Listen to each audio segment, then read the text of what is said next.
Hello and welcome student, कैसे हो आप लोग। आई होप कि सारे हैप्पी होंगे, हेल्दी होंगे।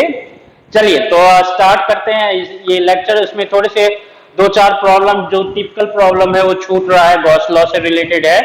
सो उसको हम देखेंगे। उससे पहले हमने आज देखा, आपका रिजल्ट देखा A2 वालों बच्चों का। तो रिजल्ट ठीक है बट डिसपॉइंटिंग है। अच्छे अच्छे बच्चों का मार्क्स कम है। तो इसमें थोड़ा सा प्रैक्टिस आप पहले से कर लिया कीजिए। जो भी पीडीएफ दिया गया है, जो आपको प्रीवियसली एक और पीडीएफ दिया गया होगा, और जो हमने दिया पीडीएफ, उसके अलावा कोई बुक आपके पास है तो उसको अच्छे से प्रैक्टिस करो। ये वेरी इंपॉर्टेंट चैप्टर है, और ये वीक रहेगा तो फिर आपको बाकी भी बहुत वीक होगा। ओके, सो इसको समझिए अच्छे से। एक बार मैं वीडियो चेक कर लेता हूँ, सही चल रहा है। हाँ, आवाज सही है, ठीक है। हाँ ठीक है। सो बच्चों स्टार्ट करते हैं हम। बहुत टिपिकल प्रॉब्लम होता है दो चार, उसको हम देखते हैं किस तरह से। फ्लक्स कैलकुलेशन है, इलेक्ट्रिक फील्ड का कैलकुलेशन है, एंड चार्ज का अरेंजमेंट है। तो चलो न्यूमेरिकल देखेंगे गॉस लॉ से। सो एग्जांपल हम देख लेते हैं। जैसे कि मान लो क्या, एक सीट है, एक सीट है, ये हमारा सीट है। ओके, इसके जस्ट ऊपर एक चार्ज रख दिया गया, एकदम पैरेलल इसके कॉर्नर पे। तो प्लेन है, बिल्कुल प्लेन में थिकनेस नहीं होता है, तो उसके कॉर्नर पे एक चार्ज रखा गया है। तो फ्लक्स कितना पास करेगा। ओके, ओपन स्क्वायर प्लेन है, प्लेन ऑफ लेंथ की बात करें तो ये है आपका ए। और इस तरह से समझो कि ये एक पेज है, और पेज के जस्ट कॉर्नर पे आप क्या करो, एक चार्ज रख दिया आपने यहाँ पे, plus Q. Okay, just corner पे। तो जस्ट कॉर्नर पे रखेंगे तो क्या इलेक्ट्रिक फील्ड जो होगा प्लेन को क्रॉस करेगा। अगर मान लो कि यहाँ पे इलेक्ट्रिक फील्ड है तो इलेक्ट्रिक फील्ड ऐसा जाएगा, ऐसा जाएगा। प्लेन में तो कोई थिकनेस नहीं होता है, तो उस केस में क्या होगा, फ्लक्स की बात करेंगे तो फ्लक्स थ्रू प्लेन की बात करेंगे तो फ्लक्स थ्रू प्लेन जो हो जाएगा, प्लेन सरफेस, इस केस में क्या हो जाएगा, जीरो हो जाएगा। ओके, जो भी है लाइन, इलेक्ट्रिक फील्ड लाइंस, तो इधर पैरेलल हो जाएगा, कट नहीं करेगा। इलेक्ट्रिक फील्ड लाइंस की बात करेंगे तो इधर जाएगा, कट नहीं करेगा प्लेन को। ओके, तो कट नहीं करेगा, जब तक कट ही नहीं करेगा तो फ्लक्स कैसे जनरेट करेगा। सो ये याद रखेंगे, फ्लक्स थ्रू प्लेन सरफेस की बात करेंगे तो ये हो जाएगा आपका जीरो। ओके, और क्या है एग्जाम्पल, अगर मान लो कि चार्ज क्यू जो है इनसाइड क्यू एट सेंटर। मान लो कि ये क्यूब है आपका। चलो सपोज ये हमारा क्यूब है, और इसके सेंटर पे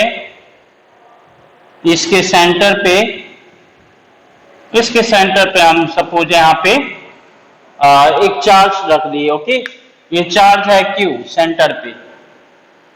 तो फ्लक्स थ्रू आपसे पूछा जाएगा, flux through any surface of cube. Okay, तो बच्चे बताओ गॉस लॉ क्या कहता है। अगर मान लो कि क्यूब को ही, इस पूरे क्यूब को हम गॉसियन सरफेस कंसीडर कर ले, तो ये सेंटर पे चार्ज है, तो ये सारा जो फेसेस होंगे, कितने फेस होंगे, 6 फेस होता है। क्यूब में कितना फेस होता है, 6 फेस होता है। तो सारे फेसेस क्या होंगे, सेंटर के सिमेट्रिक होते हैं। तो सारे फेसेस से क्या होगा, जो इलेक्ट्रिक फील्ड लाइंस पास करेगा, equal number of electric field lines पास करेगा। ओके, सो आप समझ रहे हो कि सेंटर पे होगा तो सारे फेसेस, इस फेस, ये फेस या फिर ये फेस। ओके, सारे फेस से क्या होगा, equal number of electric field lines पास करेगा, क्योंकि सारा फेस तो सिमेट्रिक है। तो टोटल फ्लक्स की बात करेंगे, total flux through cube, direct solution लिख रहे हो। Okay, total flux through cube की बात करेंगे तो OUGH थ्रू क्यूब, तो ये टोटल फ्लक्स जो हो जाएगा आपका 5, ये हो जाएगा फाई टोटल की बात करेंगे तो ये हो गया Q in by epsilon not. पूरा क्यूब को ही हम गॉसियन सरफेस कंसीडर कर ले, पूरा क्यूब को गॉसियन सरफेस क्लोज मतलब कि सरफेस कंसीडर कर ले गॉसियन सरफेस, तो Q in by epsilon not होता है, तो फाई टोटल हो गया आपका Q by epsilon not. So flux through one surface, okay.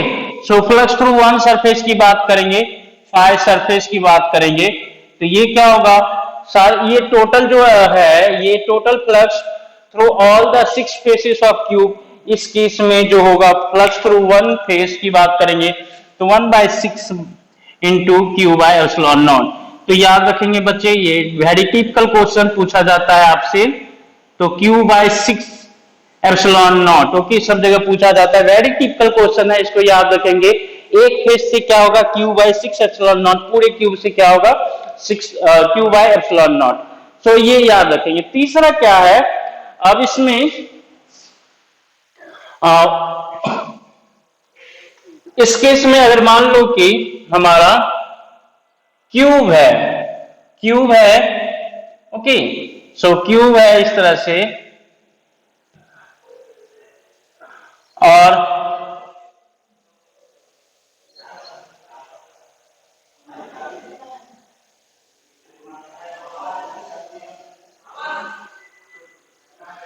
Charge जो है, चार्ज है Q charge, small Q charge at corner, small Q charge at corner of faces रखा जाता है, ओके।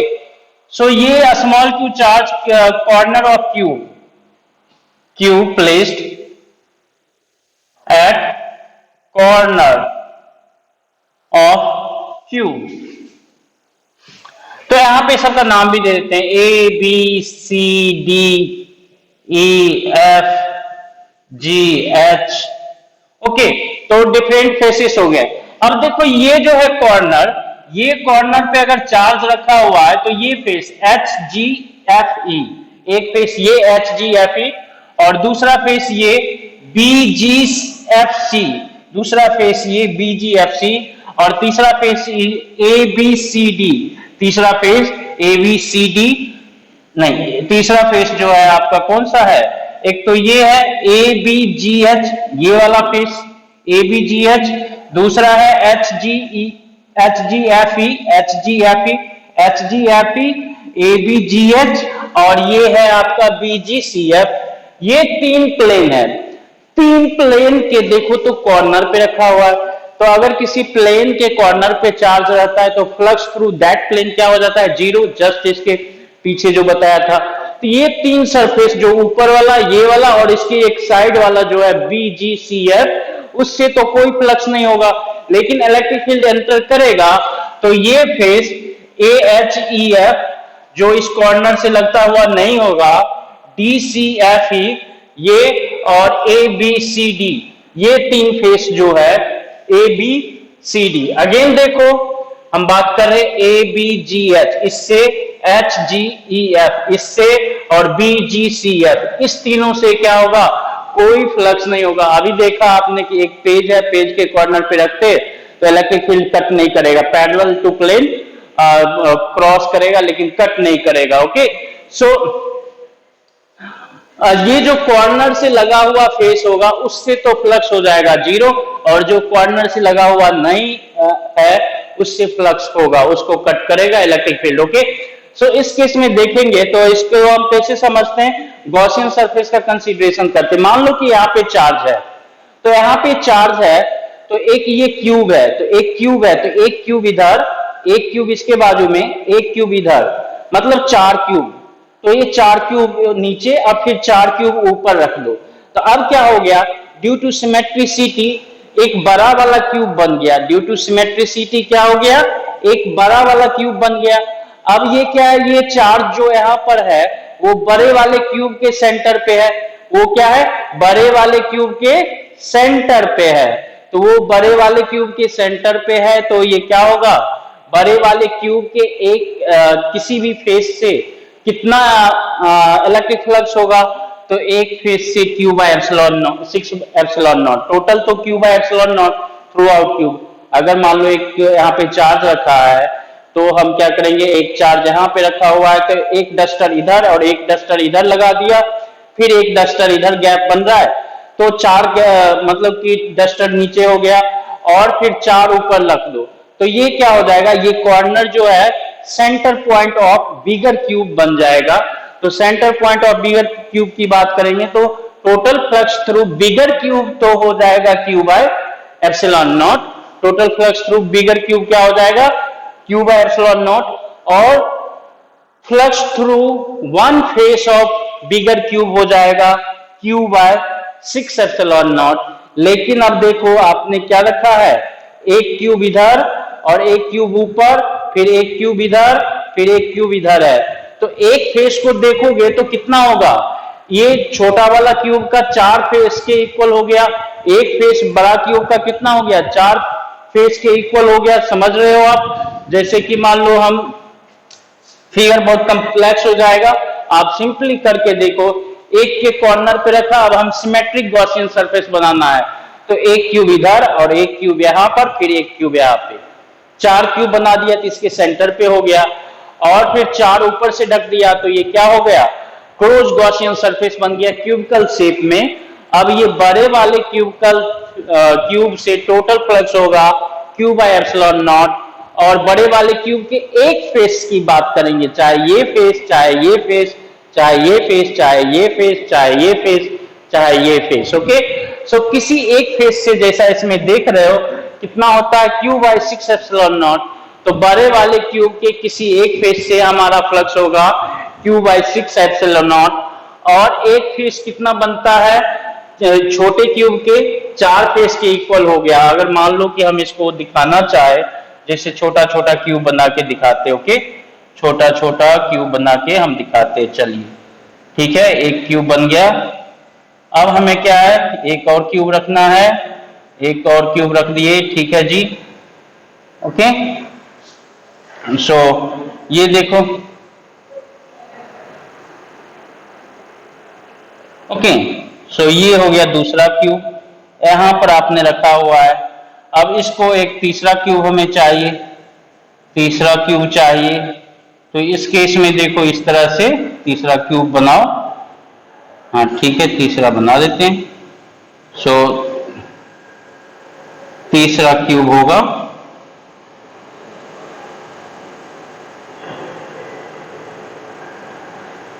ये तीसरा क्यूब है, और ये एक चौथा cube.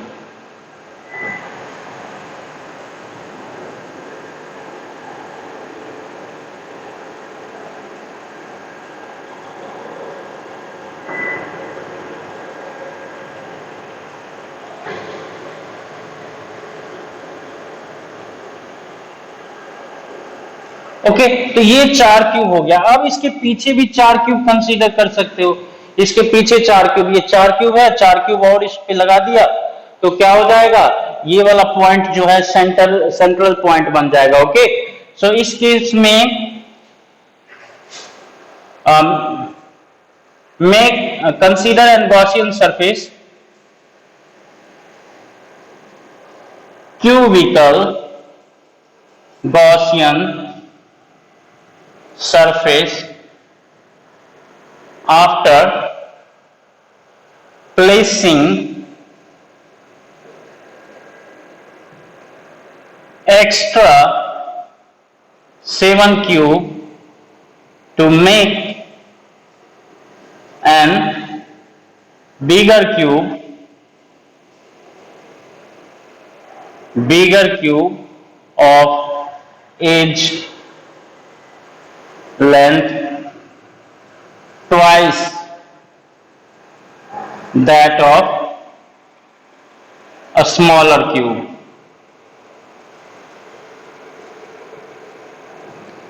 Then total flux through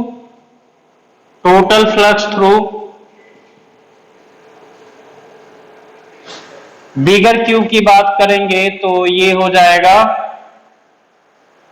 बिगर क्यूब की बात करेंगे तो क्यू बाय एप्सिलॉन नॉट।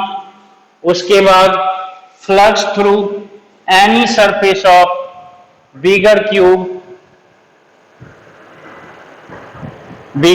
की बात करें तो ये अभी आप देख लो जिसको हम मिटा रहे हैं उस केस में क्या हो जाएगा,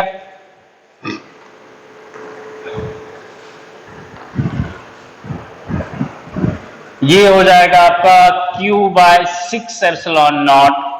सो flux through any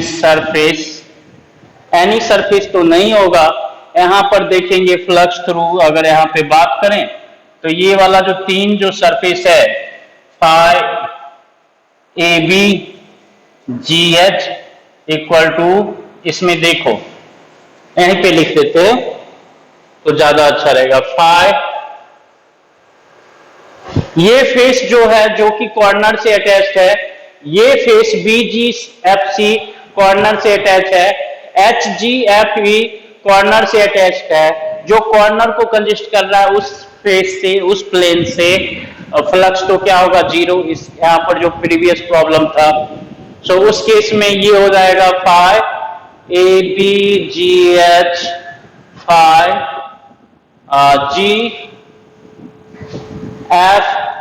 GFEH phi BGCF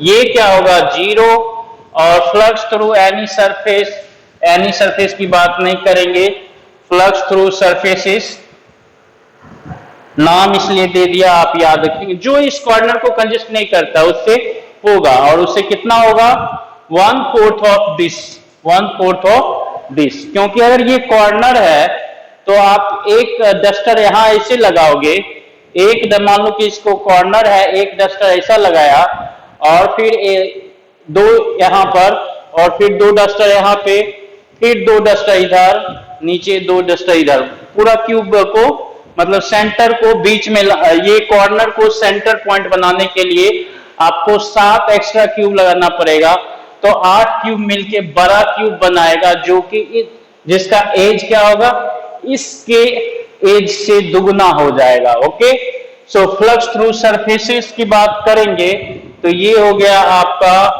कौन सा फ्लक्स थ्रू सरफेसेस, AHDE, जो मतलब कि कॉर्नर जो है G को कंजिस्ट नहीं करता है, AHDE, ABCD और DCEF flux through surfaces DCEF, ये क्या हो जाएगा बताओ तो, ये हो जाएगा 1/4 Q/6 epsilon not, that is Q/24 epsilon not, ये याद रखोगे बच्चे, Q/24 epsilon not. Okay, so I hope आपको समझ में आ गया होगा, इसमें कोई ज्यादा चीज नहीं थी। ओके, चलिए, सो इस तरह से फ्लक्स का कैलकुलेशन करना होता है तो आप फटाफट कर लोगे। और भी होता है क्वेश्चन, जैसे कि मान लो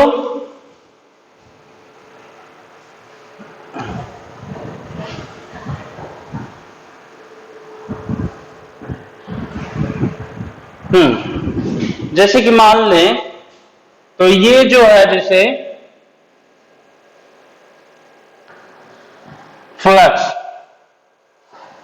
एक रिंग है और एक स्फीयर है। ओके, ये है आपका रिंग और ये है आपका स्फीयर। रिंग पे जो है चार्ज है और रिंग को कंजिस्ट कर रहा है स्फीयर। ओके, रिंग पे क्या है चार्ज है, सो याद रखेंगे ये जो है स्फीयर का सेंटर है और ये रिंग का सेंटर है और ये जो है आपका स्फीयर का सेंटर है। ओके, और दोनों का जो रेडियस है, दोनों का रेडियस जो है वो क्या है R है, दोनों का रेडियस जो है हम मान लेते हैं R, दोनों का रेडियस R है। Okay, and linear charge density on ring, linear charge density on ring की बात करें तो ये हम मान लेते हैं कि लैम्डा। सो मान लो कि ये रिंग का पेरीमीटर सेंटर के स्फीयर के सेंटर से होके गुजरता है और स्फीयर का पेरीमीटर जो है रिंग के सेंटर पे है। ओके, रिंग के पास क्या है कि एक चार्ज है, लीनियर चार्ज डेंसिटी है उसका लैम्डा, तो कहता है flux through sphere, flux through sphere. Okay, सो फ्लक्स थ्रू स्फीयर की बात करेंगे तो गॉस लॉ क्या बोलता है, फ्लक्स क्या होगा, फ्लक्स क्या होगा बताओ। गॉस लॉ तो यही बोलता है कि फ्लक्स जो होगा, सीधा सॉल्यूशन या अगर लिखोगे तो फ्लक्स इक्वल टू क्या होता है, Q enclosed bye epsilon not. तो आपको बस ये जो स्फीयर है कितना चार्ज इंक्लूड कर रहा होगा अपने अंदर, तो यहां से लेकर यहां तक, यहां से लेकर यहां तक कर रहा होगा। तो कैसे कैलकुलेट करेंगे, तो सिंपल ज्योमेट्री है, ये क्या है, सिंपल ज्योमेट्री है। ओके, तो अब ये देखो, अगर ये है आपका सर्कल और ये भी है आपका सर्कल, दोनों का रेडियस क्या है, आर आर है, और ये भी क्या होगा, सेंटर टू सेंटर आर है, और ये भी आर है, और ये भी आर है। तो देखो रिंग का ये पॉइंट, रिंग का ये पॉइंट और रिंग का ये पॉइंट, यहां पे इस तरह से अच्छे से बना देते हैं, रिंग का ये पॉइंट जो है, ओके, सो ये जो होगा, मान लो कि ये वाला जो बनाएगा एंगल, वो कितना होगा, ये आर है, ये आर है, और ये भी आर है, और ये सिमिलरली ये आर होगा और ये भी आर हो जाएगा। तो ये देखो रिंग की बात करें तो रिंग का जो ये पॉइंट है, मान लो ये P है और ये Q है, तो ये है P और ये है Q, और ये है सेंटर, और ये है R, और ये है R, ये 60 डिग्री होगा और ये भी 60 डिग्री होगा। तो थीटा इक्वल टू क्या हो गया, 60 डिग्री प्लस 60 डिग्री, तो दैट इज 120 डिग्री। 120 डिग्री करने का मतलब रेडियन में लिखेंगे तो क्या होगा बताओ, 2 pi by 3, 2 pi by 3 radian. So ये जो आर्क लेंथ है, आर्क लेंथ की बात करेंगे तो एल इक्वल टू क्या होता है, आर थीटा, तो आर इंटू 2 पाई बाई 3। तो आर्क लेंथ मिल गया, तो क्यू इन की बात करेंगे, इंक्लोज चार्ज, इंक्लोज चार्ज यहां से लेकर यहां तक जो इस पे चार्ज होगा रिंग का, वही ना स्फीयर अपने अंदर इंक्लोज करेगा। सो इस केस में इंक्लोज चार्ज भी आपको मिल गया क्या, लैम्डा इंटू एल, तो lambda into R into 2 pi by 3 हो गया आपका क्यू इंक्लोज। अब ये फ्लक्स का कैलकुलेशन करना है तो flux equal to Q in by epsilon not होता है। So lambda R 2 pi by 3 और divided by epsilon not, so phi equal to 2 pi lambda R by 3 epsilon not. Flux का कैलकुलेशन हो गया, समझ गए।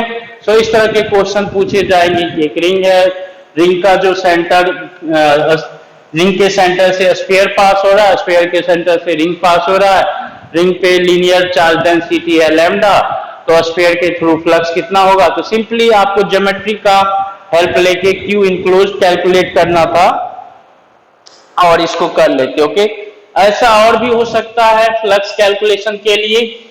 अगर हम बात करें तो मान लो कि ये क्यूब है, ये क्या है, क्यूब है,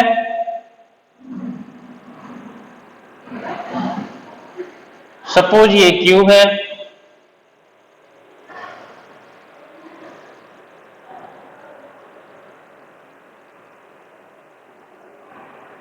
ओके,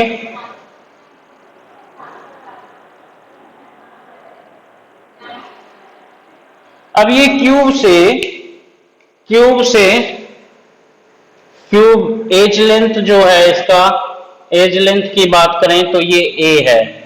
ओके, क्यूब से क्या है, एक वायर पास हो रहा है centre to centre. Okay,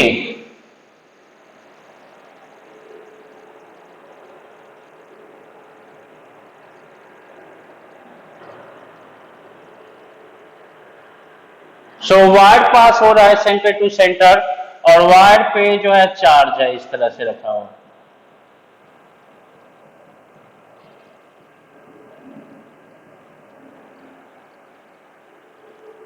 okay, so इस केस में फ्लक्स थ्रू लैम्डा जो होगा linear charge density, linear charge density.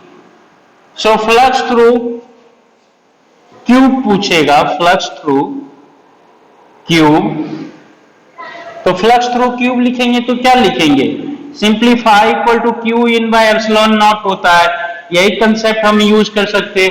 सो अगर मान लो कि अगर एज लेंथ ए है तो वायर भी अंदर में कितना होगा, ए होगा, और इस पे चार्ज डेंसिटी है लैम्डा, तो ए इंटू लैम्डा क्या हो जाएगा, चार्ज हो जाएगा, डिवाइडेड बाय एप्सिलॉन नॉट कर देंगे तो फ्लक्स थ्रू क्यूब मिल जाएगा आपको।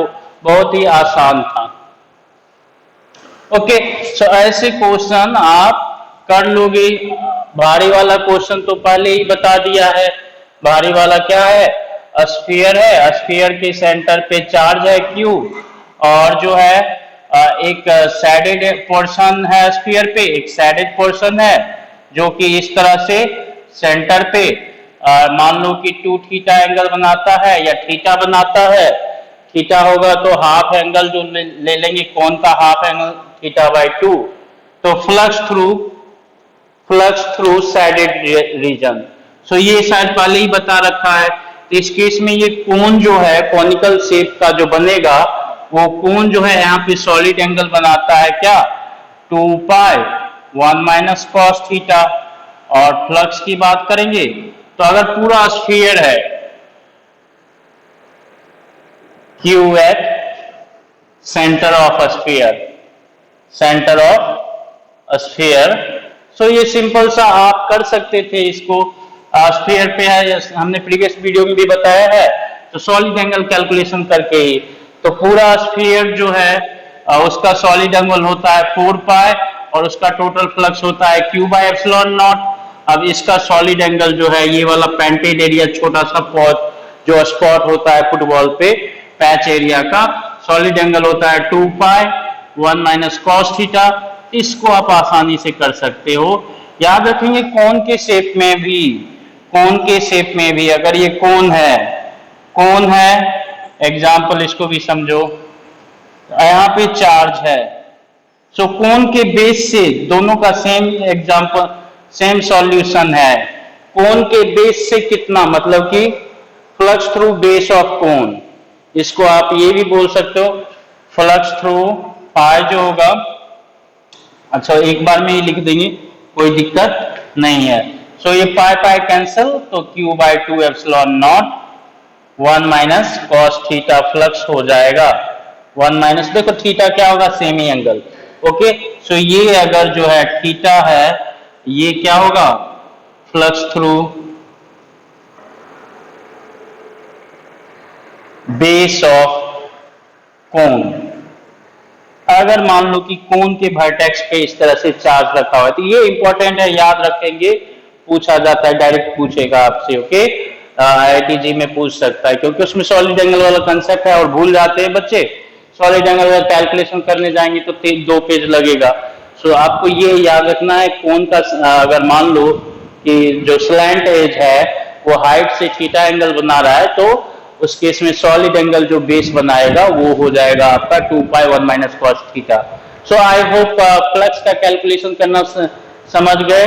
आपको ध्यान रहे कि फ्लक्स का कैलकुलेशन किस तरह से करेंगे, अगर चार्ज गिवन है या चार्ज डेंसिटी गिवन है और एरिया का चार्ज डेंसिटी गिवन है, और आपको नहीं तो कभी कभी चार्ज आपको कैलकुलेट करना पड़ेगा, इनक्लोज चार्ज, तो सीधा क्यू इनक्लोज आपको कैलकुलेट करके एप्सिलॉन नॉट से डिवाइड कर देना है। कभी कभी ऐसा आ जाता है तो सॉलिड एंगल के टर्म में करना पड़ता है, सिमेट्रिसिटी कंसीडर करेंगे, स्फीयर के लिए 4 पाई होता है तो इतना होता है, तो अगर ये एरिया इतना सॉलिड एंगल बना रहा है तो कितना होगा। ओके, सो इस तरह से आसानी से कर सकते हो आप। तो आई होप ये समझ गए, ये वेरी टिपिकल था।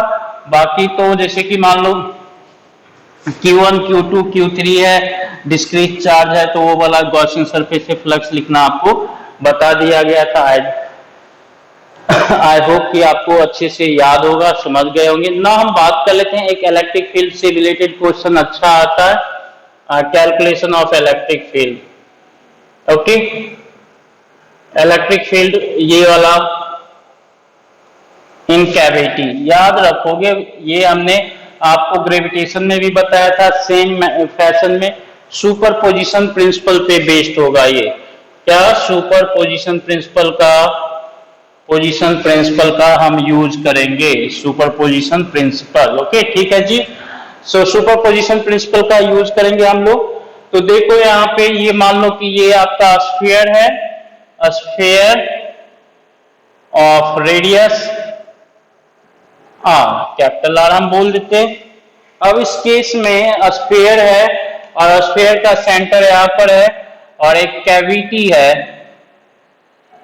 ओके इस तरह से कैविटी है उसके अंदर और उसका सेंटर है, मान लो कि ये CS है और ये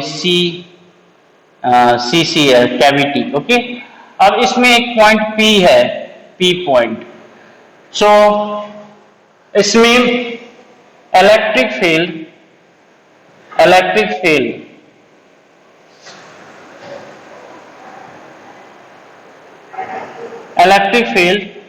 at point P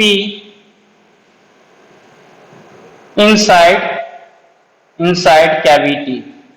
ओके ये बहुत ही बढ़िया क्वेश्चन है, एडवांस लेवल का क्वेश्चन पूछा गया है इसमें। सो इस तरह से देखो आप, ये बहुत इंपॉर्टेंट है। ओके सारे बच्चे ध्यान से देख लेंगे इसको। तो इसमें सुपरपोजिशन प्रिंसिपल, ये मान लो कि इसका जो चार्ज डेंसिटी है, चार्ज डेंसिटी ऑफ स्फीयर जो है यूनिफॉर्म चार्ज डेंसिटी, स्फीयर है तो इसका चार्ज डेंसिटी क्या होगा, वॉल्यूमेट्रिक होगा। क्या होगा, वॉल्यूमेट्रिक होगा। वॉल्यूमेट्रिक चार्ज डेंसिटी रो है। तो एट पॉइंट P पे सुपरपोजिशन प्रिंसिपल का यूज करोगे तो हम इसको कंसीडर कर सकते हैं कि एक 12 वाला स्फीयर है, 12 वाला स्फीयर है और मान लो कि ये सेंटर टू सेंटर डिस्टेंस जो है ये है आपका A और ये यहां से ये जो डिस्टेंस होता है ये S होता है। ठीक है, ठीक है। सो आई होप आपको समझ में आ गया। सो अगर मान लो कि ये 12 वाला स्फीयर है और इसका जो डेंसिटी है वॉल्यूम चार्ज डेंसिटी प्लस रो है और इस पे जो है हमने क्या किया, छोटा वाला स्फीयर जो है और इस पे इसका सेंटर है, मान लो कि छोटा वाला स्फीयर है और ये C बड़ा वाला है और इसका जो चार्ज डेंसिटी है निगेटिव चार्ज डेंसिटी। ओके तो सुपरपोजिशन ऑफ, हम मान लेते हैं कि बड़े वाले स्फीयर में एक छोटा वाला स्फीयर जिसका चार्ज डेंसिटी जस्ट निगेटिव है बट मैग्नीट्यूड में इक्वल है, उसको हम कंसीडर कर लें, दोनों को मतलब कि कंबाइन कर ले, रख दें। तो इसका मतलब क्या होगा, इसको अगर इसमें फिट कर दे तो इसका मतलब ये क्या है, एक चार्ज के अकॉर्डिंग ये यहाँ पे कैविटी हो जाएगा, चार्ज लेस हो जाएगा। समझ गए, प्लस और माइनस मिलके क्या होगा, 0 हो जाएगा। इस पोजीशन पे कोई चार्ज नहीं होगा अगर दोनों का चार्ज डेंसिटी सेम है। तो हम एक में समझते हैं कि पॉजिटिव चार्ज है ओनली बड़े वाले स्फीयर में और छोटे वाले स्फीयर में नेगेटिव चार्ज है। तो पॉजिटिव चार्ज है तो पॉजिटिव चार्ज होगा। तो यहाँ पर पॉइंट P है, अगर मान लो कि यहां से डिस्टेंस है R, तो यहां पर जो होगा ये पॉइंट P जो हो जाएगा, इलेक्ट्रिक फील्ड की बात करेंगे तो इसमें होगा E और ये इसको हम E1 की बात करें तो इसका इस डायरेक्शन में होगा और इसमें देखो तो ये हो जाएगा आपका E1 इक्वल टू, ऐसा लिखे तो ज्यादा बेहतर है, E1। ओके सो यहाँ पे इस डायरेक्शन में ये पॉजिटिव चार्ज है तो E1 जो होगा पॉइंट P पे इस डायरेक्शन में होगा। और इस केस में अगर मान लो कि ये पॉइंट P है तो ये निगेटिव चार्ज है, इसमें निगेटिव चार्ज है। तो E2 की बात करेंगे तो E2 जो हो जाएगा आपका इस डायरेक्शन में हो जाएगा। ओके टुवर्ड्स सेंटर, और इसमें अवे फ्रॉम सेंटर अगर पॉजिटिव चार्ज है तो, और ये टुवर्ड्स सेंटर। ओके सो E1 का मैग्नीट्यूड अगर लिखोगे, E1 का मैग्नीट्यूड लिखोगे तो E1 का मैग्नीट्यूड देखो क्या लिखेंगे, इनसाइड केस में देखो कल ही बताया था गॉस लॉ का एप्लीकेशन करके, क्या होता है rho R/3 sigma, rho R by, अगर सेंटर से R डिस्टेंस है तो rho R/3 epsilon not. Okay rho R/, अब इस केस में इसके साथ डायरेक्शन भी तो लिखेंगे। सो डायरेक्शन लिखेंगे तो क्या लिखेंगे, R कैप लिखोगे आर कैप, तो इसको डायरेक्ट ऐसा भी लिख सकते हो, कोई दिक्कत नहीं है। अगर वेक्टर में फॉर्मेट में लिखेंगे, वेक्टर मैग्नीट्यूड में एक बार लिख देते हैं, एक बार वेक्टर में लिख देते हैं, तो ये हो जाएगा रो आर बाय 3 सिग्मा नॉट। चलो ठीक है जी। और इसके लिए लिखेंगे तो क्या होगा, E2 की बात करेंगे तो ठीक है जी, ये भी जो है, ये पॉइंट P जो है, ये छोटे वाले स्फीयर के क्या है, इनसाइड पॉइंट है। इसमें भी थ्रू आउट वॉल्यूम क्या है, चार्ज है, बट वो चार्ज निगेटिव है। सो इलेक्ट्रिक फील्ड जो हो जाएगा रो, और यहां से ये डिस्टेंस जो दे रखा है S दे रखा है, यहां से ये डिस्टेंस S दे रखा है, मान लेते हैं कि ये यहां से R है, ओके। यहां से ये डिस्टेंस जो है R है, ये डिस्टेंस जो है S है, और ये डिस्टेंस जो है A है। सो इसकी वजह से इसके सेंटर से ये डिस्टेंस R है, और पोजीशन वेक्टर का डायरेक्शन इधर ही होगा, इलेक्ट्रिक फील्ड पॉजिटिव है तो चार्ज उधर ही होगा। अब इस केस में देखो तो इलेक्ट्रिक फील्ड की बात करें तो ये माइनस रो होगा, और R की जगह S पुट करेंगे, S डिवाइडेड बाय 3 सिग्मा, और वेक्टर में लिखोगे तो E2 equal to minus rho S by 3 sigma, okay, vector में लिखे। अब पॉइंट P पे E नेट की बात करेंगे तो एट P जो हो जाएगा वो क्या होगा, E की बात करेंगे तो ये हो जाएगा E1 प्लस E2 हो जाएगा। कोई दिक्कत है बताओ, E1 प्लस E2 दोनों वेक्टर क्वांटिटी होता है इलेक्ट्रिक फील्ड, तो वेक्टर एडिशन होगा।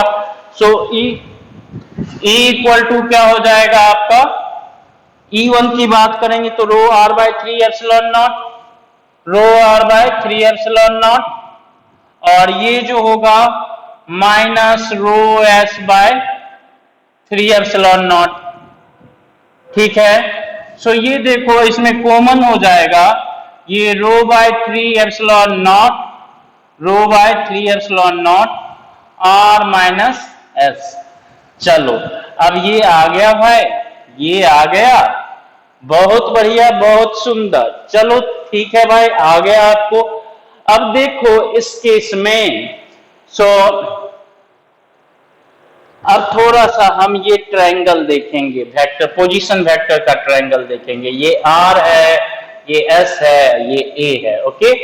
सो इस केस में ये जो है आपका सेंटर ऑफ स्फीयर, और ये होता है सेंटर ऑफ कैविटी, और ये होता है पोजीशन वेक्टर पॉइंट P। सो ये यहां से आप रिप्रेजेंट करोगे तो ये हो जाएगा आपका R, वेक्टर R, और ये जो हो जाएगा आपका, ये हो जाएगा S, और ये हो जाएगा आपका A, ओके, वेक्टर A। मतलब क्या, A वेक्टर करने का मतलब position of centre of cavity from centre of sphere. तो क्या इस वेक्टर ट्रायंगल में आप R को क्या लिख सकते हो, A प्लस S लिख सकते हैं। सो यहां पर R माइनस S की बात करेंगे, ये इधर आ जाएगा, तो ये क्या होगा A। अब ये वेक्टर A क्या है, ये इंपॉर्टेंट है, वेक्टर A क्या है आपका, ये याद रखोगे इसके अलावा। सो E इक्वल टू यहां पर EP की बात करेंगे तो EP आपका क्या मिला, ये मिला आपका rho by 3 sigma, sorry 3 epsilon naught, R minus A की बात करेंगे तो A, ओके। और मैग्नीट्यूड में लिखेंगे EP यहाँ पे इस पॉइंट पे, तो मैग्नीट्यूड में अगर आप लिखोगे, एक बार फिर से लिख लेते हैं जिससे कि आपको याद रहे।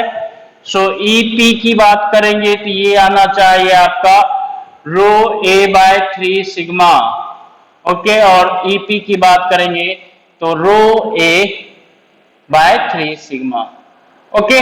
चलो इसका मतलब क्या हुआ, यहाँ पे जानना बहुत इंपॉर्टेंट है, बहुत अच्छा क्वेश्चन है, इसको बता दिया। बहुत सारे लोग नहीं बताते हैं, बाद में छोड़ देते हैं, बाद में बताएंगे बच्चे को, ओके। ऑनलाइन में और भी दिक्कत होता है वीडियो के थ्रू समझाना, क्योंकि बच्चे पढ़ते भी नहीं है, स्किप कर जाते हैं। फिर भी आपको बता दिया, क्योंकि ये टिपिकल क्वेश्चन आता है, अगर आपको IITG का टेस्ट देते हो तो बिल्कुल कभी पूछ दिया तो कहोगे सर बताया नहीं। यहां पे देखो ए, अब ये centre to centre distance, cavity का सेंटर और स्फीयर के सेंटर के बीच का सेपरेशन तो चेंज नहीं होगा। ये पोजीशन, ये पॉइंट पी यहां पर हो सकता है, यहां पे हो सकता है, यहां पे हो सकता है, यहां पे हो सकता है, यहां पे हो सकता है, कहीं पर भी हो सकता है। कैविटी के अंदर जो पॉइंट पी जो है कहीं पर भी हो सकता है। ओके, सो इस केस में पॉइंट पी जो है कैविटी के अंदर कहीं पर भी हो सकता है, तो आर और एस तो चेंज होगा, बट ये ए क्या है, सेंटर टू सेंटर वाला जो line joining centre of sphere to centre of cavity, वो कभी चेंज नहीं। इसका मतलब ये क्या है, electric field it is constant, it is constant and independent of position of point P, ये इंपॉर्टेंट पॉइंट है, इनसाइड कैविटी। कहीं पर भी होगा इलेक्ट्रिक फील्ड जो होगा वो क्या होगा, दोनों इधर ही होगा। ओके, इसको अच्छे से समझ लीजिए। इसी को एक बार फिर से हम मिटा देते हैं, इसको बड़ा वाला बना के समझा देंगे। ओके, सो ये बहुत बढ़िया क्वेश्चन था, याद रखेंगे, इसको भूलेंगे नहीं बच्चे। ये मान लो कि ये जो है हमारा बड़ा स्फीयर और ये छोटा स्फीयर और ये सेंटर और ये कैविटी का सेंटर, ये भी कैविटी का सेंटर। सो हर जगह पे इलेक्ट्रिक फील्ड की बात करेंगे तो इलेक्ट्रिक फील्ड क्या है, इन द डायरेक्शन ऑफ ए, मतलब इलेक्ट्रिक फील्ड इस पॉइंट पे बात करेंगे तो ई, इस पॉइंट पे बात करेंगे तो ई, इस पॉइंट पे बात करेंगे तो ई, इस पॉइंट पे ई, इस पॉइंट पे भी ई, इस पॉइंट पे भी ई, इस पॉइंट पे भी ई। ओके, सो इस केस में कहीं पर भी देखेंगे इस पॉइंट पे ई, ठीक है। सो इस पॉइंट पे ई है और ई का मैग्नीट्यूड क्या हो जाएगा, rho a by 3 sigma not. Okay, और ए क्या होता है आपका, ए जो है centre to centre distance, cavity के सेंटर। और तो इलेक्ट्रिक फील्ड का डायरेक्शन किसी भी पॉइंट पे देखोगे चेंज नहीं हो रहा है, ना ही मैग्नीट्यूड चेंज हो रहा है। अगर पॉइंट जो है इनसाइड कैविटी है, अगर पॉइंट क्या है आपका इनसाइड कैविटी है, एक पॉइंट जो है पॉइंट इनसाइड कैविटी, तो वहां पर ही याद रखेंगे EP equal to rho a by 3 sigma. अब इस पे अच्छा क्वेश्चन एडवांस में पूछा गया, कैसा पूछा गया जी, तो ये देखो इसमें बोला गया, एग्जाम्पल दे देते हैं कि स्फीयर है, कैविटी है, ओके, और कैविटी है और ये जो है इस तरह से इसका कैविटी है। अब कहता है क्या, ये जो है यहां से यहां पर एक इलेक्ट्रॉन है, क्या है, इलेक्ट्रॉन है। ओके, सो इलेक्ट्रॉन का ये जो पोजीशन होगा, ये मान लें ये आर है और ये 45 डिग्री है, ये 45 डिग्री है और इसका सिग्मा है वॉल्यूम चार्ज डेंसिटी। तो कहता है इलेक्ट्रॉन कितनी देर में कैविटी के दूसरे एज से टकराएगा। ओके, क्वेश्चन ये है, एग्जांपल सब कुछ दे दिया का in how much time electron strike with another point at boundary of cavity। अब देखो इस केस में ये वाला जो है इस तरह से, अब ये क्या है आपका इलेक्ट्रॉन है, तो इलेक्ट्रॉन पे इलेक्ट्रिक फील्ड की बात करेंगे तो इलेक्ट्रिक फील्ड तो इधर है जी, कितना होगा रो ए बाय 3 एप्सिलॉन नॉट। आपको सेंटर टू सेंटर डिस्टेंस भी दे रखा है, rho a by 3 epsilon not. Okay, और कैविटी का रेडियस स्मॉल आर है। सो ये जो है कैविटी है आपका, तो ये देखो इलेक्ट्रिक फील्ड इधर है और ये क्या है, इलेक्ट्रॉन है, E माइनस है, तो इस पे फोर्स क्या लगेगा, फोर्स इधर लगेगा Fe तो इधर लगेगा, और Fe कितना लगेगा, F इलेक्ट्रोस्टैटिक फोर्स जो लगेगा इस पे वो क्या लगेगा, Q इंटू ई, मतलब E इंटू ई, सिर्फ मैग्नीट्यूड की बात करें तो रो ए ई बाय 3 एप्सिलॉन नॉट। चलो अब यहां से स्टार्ट करेगा तो ये यहाँ पे सीधा इस डायरेक्शन में इलेक्ट्रिक फील्ड के अपोजिट डायरेक्शन में, जस्ट अपोजिट डायरेक्शन में यहां से आके यहाँ पे टकरा जाएगा। ओके, ये यहां से चल के यहाँ पे आके टकरा जाएगा, क्योंकि इलेक्ट्रिक फील्ड जस्ट जो है इधर है, तो ये इलेक्ट्रिक फील्ड के अपोजिट डायरेक्शन में इलेक्ट्रॉन मूव करेगा। सो इस केस में देखो ये आपको दे रखा है, अगर ये 45 डिग्री, तो ये वाला यहां से लेकर यहां तक जो डिस्टेंस होगा वो क्या होगा, twice of r cos 45 degree. मतलब क्या हो जाएगा, ये जो d इक्वल टू हो जाएगा twice of r cos 45 degree. So या डिस्टेंस की बात कर लें तो ये 2r इंटू 1/√2, तो ये हो गया √2r। ठीक है भाई, फोर्स इतना है। अब इसको भी हम मिटा देते हैं, ये आपने नोट कर लिया होगा होपफुली, इसको अच्छे से, अच्छा क्वेश्चन था, समझ गए इसको, तो मान लो कि एडवांस लेवल का एक क्वेश्चन आप अभी ही यहाँ पे स्टोर कर लिए। ओके, अच्छे से कर लिए तो। सो इस केस में जो है 2r 45 डिग्री। अब देखो यहां से चलकर यहां जाएगा ऑब्जेक्ट, और उसका जो है फोर्स इतना है। सो एक्सेलरेशन की बात करेंगे तो एक्सेलरेशन ऑफ इलेक्ट्रॉन जो हो जाएगा, एक्सेलरेशन की बात करेंगे, सो एक्सेलरेशन को हम F से डिनोट कर दें तो ये हो जाएगा फोर्स बाय मास, तो ये हो गया rho A E by 3 epsilon not, और m हो गया। अब ये क्या होगा, d equal to ut plus half F T square, acceleration को हम स्मॉल f से डिनोट कर रहे हैं।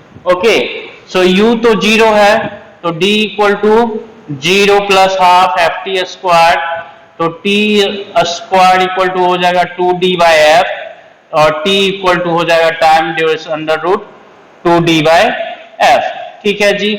सो ये t की बात करेंगे तो t जो हो गया 2d की बात करेंगे तो d कितना हो गया जी, d हो गया आपका अंडर रूट 2r, तो 2√2r और डिवाइडेड बाय ये क्या होगा बताओ, f, तो f का वैल्यू है rho A E by 3 epsilon naught m। ठीक है भाई।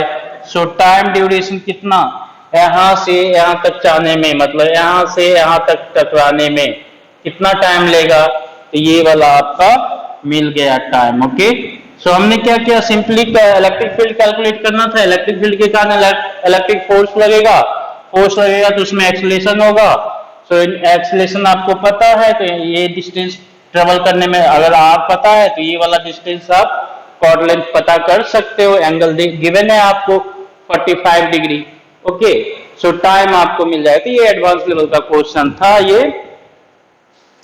इसको हम बात करें तो 6√2r by epsilon naught m by rho A E, देखने दो वीडियो में आ गया स्क्रीन में या नहीं, हाँ आ गया।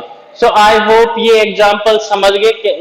इलेक्ट्रिक फील्ड इनसाइड कैविटी जो सुपरपोजिशन प्रिंसिपल से एक बार जाओ पीछे और रिकैप करो, अच्छे से एक बार नोट करो और इसको एक बार अपने मेमोरी में इसको अच्छे से स्टोर कर लो। ओके, सो ये बहुत एडवांस लेवल का कंसेप्ट था और इसको आप याद रखेंगे।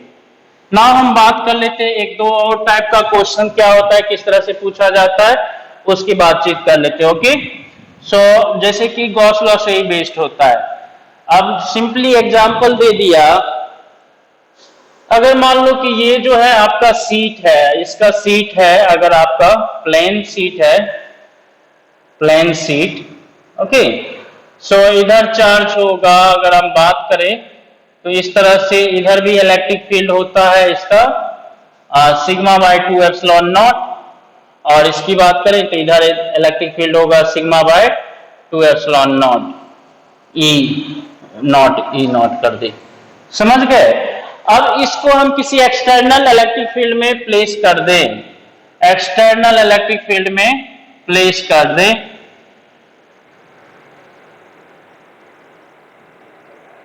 मान लो कि एक्सटर्नल इलेक्ट्रिक फील्ड इधर है, ई है, okay, E external. So external electric field में अगर हम इसको प्लेस कर दे तो ये क्या होगा, इस साइड देखेंगे तो एक्सटर्नल इलेक्ट्रिक फील्ड को अपोज करेगा, और इस साइड क्या हो जाएगा, इसका जो फील्ड होगा एक्सटर्नल इलेक्ट्रिक फील्ड को सपोर्ट करेगा। तो इस केस में ये याद रखेंगे कि अगर मान लो कि एग्जाम्पल जो दे रखा है E1 दे रखा है आपको, ये सब भी नहीं दे रखा है, सीधा E1 दे रखा है आपको 8 वोल्ट पर मीटर, और इस साइड इलेक्ट्रिक फील्ड दे रखा है आपको 12 वोल्ट पर मीटर। तो कह रहा है charge density on plate, charge density on plate, okay. So charge density अगर सिग्मा है, सरफेस चार्ज डेंसिटी सिग्मा है, तो लेट सिग्मा क्या हो गया, चार्ज डेंसिटी हो गया, चार्ज डेंसिटी हो गया। तो इधर जो होगा नेट इलेक्ट्रिक फील्ड E1 की बात करेंगे, इधर E1 की बात करेंगे तो E1 इसी डायरेक्शन में है, E2 भी इसी डायरेक्शन में है। सो E1 की बात करेंगे तो E माइनस E नॉट हो जाएगा, और इधर E2 की बात करेंगे तो E प्लस E नॉट हो जाएगा। इधर एक्सटर्नल फील्ड इधर है, और इसकी वजह से भी इलेक्ट्रिक फील्ड इधर होगा E नॉट, और इधर होगा E नॉट, ओके। सो इस केस में एक्सटर्नल फील्ड को अपोज करेगा इधर, इधर सपोर्ट करेगा। तो अगर किसी चार्ज शीट को हम एक्सटर्नल फील्ड में प्लेस करते हैं तो उसके दोनों तरफ देखेंगे तो इलेक्ट्रिक फील्ड का मैग्नीट्यूड क्या होगा, सेम नहीं होगा, कुछ इसकी चार्ज की वजह से होगा और वो एक्सटर्नल की दोनों की तरह रिजल्टेंट जो होगा, सो उसमें डिफरेंस आ सकता है। सो E1 E minus E not हो गया आपका कितना, ये हो गया 8, और E प्लस E नॉट हो गया आपका 12 हो गया। और क्या करें हम इसमें, सो यहीं पे देखो इसमें से इसको घटा दें तो ये हो जाएगा इक्वेशन 1, और ये इक्वेशन 2 है, तो 2 माइनस 1 कर दो, इसमें से इसको घटा दो तो ये माइनस हो जाएगा, ये प्लस मतलब, और प्लस प्लस सही रहेगा, ये वाला कैंसिल आएगा। तो 2 E नॉट इक्वल टू हो गया 4, E नॉट का वैल्यू हो गया 2, ओके, 2 वोल्ट पर मीटर। सो अब E नॉट का वैल्यू मिल गया, तो E नॉट इक्वल टू क्या होता है, sigma bye 2 epsilon not, sigma bye 2 epsilon not. तो सिग्मा हो गया आपका twice of epsilon not into E not. चलो ऐसा क्वेश्चन आएगा तो कर लेंगे क्या हम, ये बहुत ही टिपिकल मेंस लेवल का क्वेश्चन है, याद रखेंगे, बढ़िया क्वेश्चन है मेंस लेवल का, जनरल क्वेश्चन नहीं है। सो इस केस में ये जो हो गया आपका सिग्मा इंटू 2 एप्सिलॉन नॉट, और इसका 2 आया था वैल्यू, तो ये पुट कर दो तो sigma equal to 4 epsilon not. Option में ऐसा ही दिया रहेगा 2 epsilon not, 4 epsilon not, 8 epsilon not, 6 epsilon not. So I hope आप इससे क्वेश्चंस को कर सकते हो आसानी से, ओके। सो इसको याद रखेंगे, बहुत बढ़िया क्वेश्चन था। इस तरह के क्वेश्चन फ्लक्स के कैलकुलेशन से, इलेक्ट्रिक फील्ड के कैलकुलेशन से ये सब हमने किया, ओके। हाँ, अगेन हम बात करते हैं, एक और क्वेश्चन ले लेते, ओके, उसके बाद हम देखेंगे बाद में।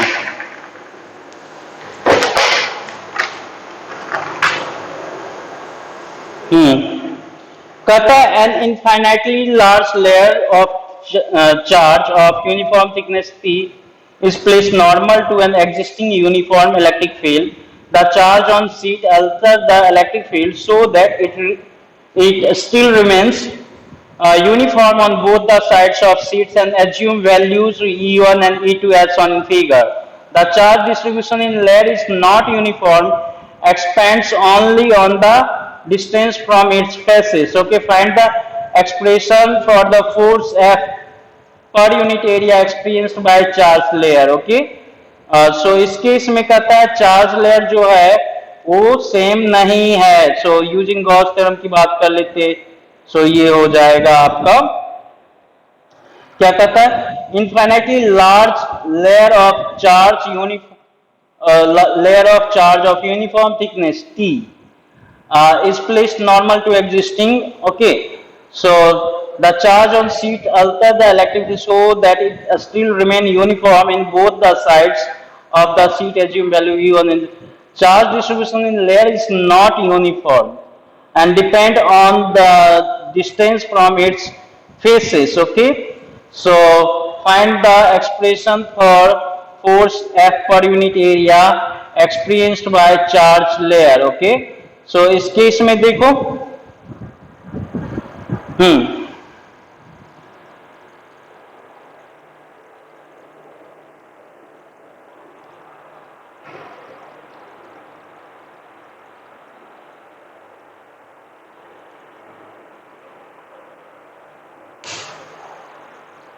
चलिए ये क्या करता है, एग्जाम्पल क्वेश्चन जो कर रहा है, क्वेश्चन कर रहा है क्या, जैसे मान लो कि ये जो है कंडक्टर है, पूरा इलेक्ट्रिक फील्ड है, इलेक्ट्रिक फील्ड इधर से इधर जा रहा है, फ्रॉम मान लो कि लेफ्ट से राइट जा रहा है, और ये कंडक्टर रखती है जिसपे चार्ज है। सो इलेक्ट्रिक फील्ड में रखती है इसको, तो इसमें क्या होता है, चार्ज का डिस्ट्रीब्यूशन हो जाएगा।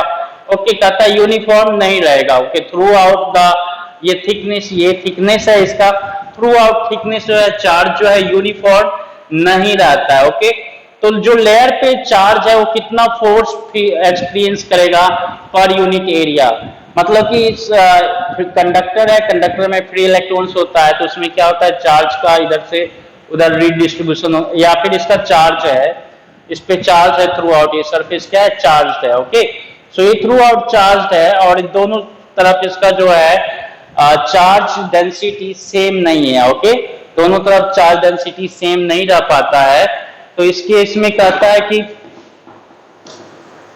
Force experienced by charge layer per unit area का कैलकुलेशन कीजिए। ओके, सो इस केस में क्या है, चार्ज लेयर ऑफ थिकनेस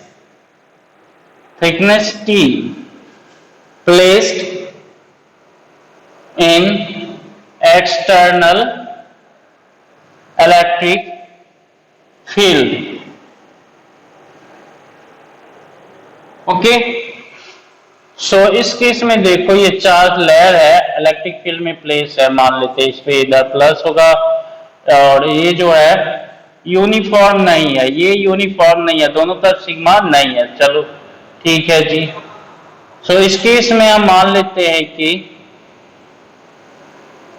इधर जो है एक्सटर्नल फील्ड जो है, ई एक्सटर्नल की बात करें तो ये हो गया ई,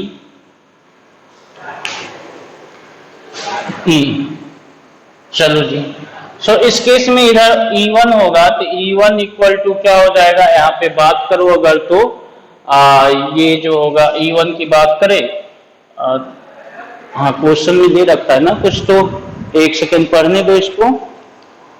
कहता है E is external field and इधर E1 और E2 होता है, तो इस केस में इसके चार्ज के कारण जो है इधर मान लो कि E1 होगा, E नेट की बात करेंगे तो ये E1 होता है, और external field minus E layer हो जाएगा। ओके, सो E लेयर हो गया, और इधर बात करें तो E नेट जो होगा वो क्या होता है, E2 होता है, और ये क्या हो जाएगा, external field plus E layer हो जाएगा। ठीक है जी, अब इस केस में अगर हम बात करें तो E1 equal to E minus E layer, और E2 इक्वल टू हो गया आपका E प्लस E लेयर हो गया। सो दोनों को हम ऐड कर लें या फिर माइनस कर दें, दोनों को ऐड कर लेते हैं। सो E1 plus E2 equal to क्या हो जाएगा, 2E हो जाएगा। बताओ तो दोनों को हम अगर ऐड कर ले तो E1 plus E2 equal to क्या हो गया, 2E हो गया। चलिए ठीक है, और दोनों को अगर हम माइनस कर ले तो E लेयर की बात करेंगे तो E लेयर जो हो जाएगा आपका वो क्या हो जाएगा, इसमें से इसको माइनस कर दें, सो ये हो गया आपका E2 minus E1, E layer हो गया। चलो E लेयर क्या हो जाएगा, E लेयर तो हो जाएगा भाई Q by A into epsilon not. Okay, E layer की बात करेंगे तो Q by A into epsilon not, ये हो गया आपका E2 माइनस E1 हो गया। ठीक है जी। अब ये देखो इलेक्ट्रिक फील्ड की बात करेंगे तो E इक्वल टू हो गया E1 plus E2 by 2। Okay, सो अब इस केस में देखो ये जो है कितना एक्सपीरियंस फील करेगा फोर्स, इस साइड चाहे इस साइड। तो ये अपने इलेक्ट्रिक फील्ड के कारण इस लेयर पे जो चार्ज है उस चार्ज के कारण जो इलेक्ट्रिक फील्ड होगा उसकी वजह से तो ये फोर्स फील नहीं करेगा। ये वाला चार्ज जो है ये एक्सटर्नल इलेक्ट्रिक फील्ड जो है उसकी वजह से फोर्स फील करेगा। और ये जो चार्ज है पर यूनिट एरिया इतना है, तो ये चार्ज जो है per unit area Q by A की बात करें तो ये हो गया epsilon not E2 minus E1, E2 minus E1। अच्छा, ये जो होगा E2 माइनस E1 नहीं, इसके साथ हाफ भी आएगा, इसके साथ हाफ भी आएगा, हाफ भी आएगा। ओके, सो ये हो गया force experienced by layer per unit area की बात करें तो ये हो गया F बाय ए की बात करेंगे तो Q बाय ए इंटू ई कर देंगे। ठीक है जी, Q बाय ए इंटू ई।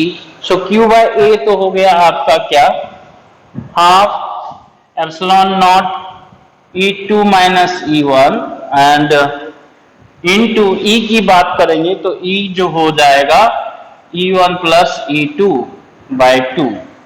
सो ये हो गया फोर्स पर यूनिट एरिया, फोर्स पर यूनिट एरिया ऑन लेयर। तो ये हो गया आपका F बाय ए, और इसको देखो तो 1/4 एप्सिलॉन नॉट, और ये क्या हुआ a minus B into A plus B. तो ये हो गया आपका E2 square minus E1 square, E2 square minus E1 square. हाँ, सो एक सिंपली समझो कि एक कंडक्टर है, सरफेस मतलब कि जिसके पास सरफेस होता है उसके पास चार्ज भी होगा और उसको एक्सटर्नल इलेक्ट्रिक फील्ड में प्लेस कर दिया गया है, तो उसका जो लेयर है वो कितना फोर्स फील करेगा, कितना फोर्स एक्सपीरियंस करेगा। ओके, सो दोनों तरफ ऑब्वियसली इलेक्ट्रिक फील्ड क्या है, E1 E2 गिवन है आपको, E1 और E2 है, यूनिफॉर्म नहीं रहता है। सो इस केस में कितना फोर्स एक्सपीरियंस करेगा, तो ये अच्छा क्वेश्चन था, अच्छे लेवल का क्वेश्चन था। तो आपको बस इस तरह से करना है कि इसका ये सरफेस का जो चार्ज है उसकी वजह से भी इलेक्ट्रिक फील्ड होगा और एक्सटर्नल इलेक्ट्रिक फील्ड होगा, दोनों को मिला के दोनों तरफ हम नेट इलेक्ट्रिक फील्ड का कैलकुलेशन करेंगे। फिर इस पे जो चार्ज पर यूनिट एरिया है उसके लिए हमें क्या करना पड़ेगा, ये इसकी वजह से जो इलेक्ट्रिक फील्ड है, इसकी वजह से इलेक्ट्रिक फील्ड ई लेयर होता है। तो मान लो आपको बताया था कंडक्टर के सरफेस के कारण अगर इस पे सरफेस चार्ज डेंसिटी है, यहां पे इसको हम बता देते हैं इलेक्ट्रिक फील्ड कंसेप्ट क्या है, electric field due to charge on surface of conductor. Okay, surface of conductor, conducting plate की बात नहीं किए थे, चार्ज शीट की बात नहीं, दोनों में अंतर होता है। चार्ज शीट मतलब प्लेन चार्ज।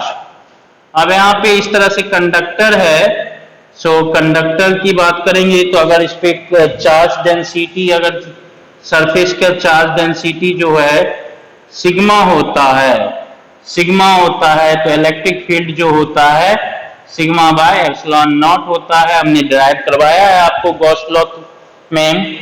और सिग्मा क्या होगा, charge density, surface charge density, तो सिग्मा क्या होगा, टोटल चार्ज बाय एरिया होता है, या चार्ज पर यूनिट एरिया कह सकते हो सिग्मा। सो वहां पे हमें चार्ज पर यूनिट एरिया, फोर्स पर यूनिट एरिया पूछा है, तो चार्ज पर यूनिट एरिया कंसीडर करना था, सो सिग्मा भी कंसीडर कर सकते हैं हम लोग।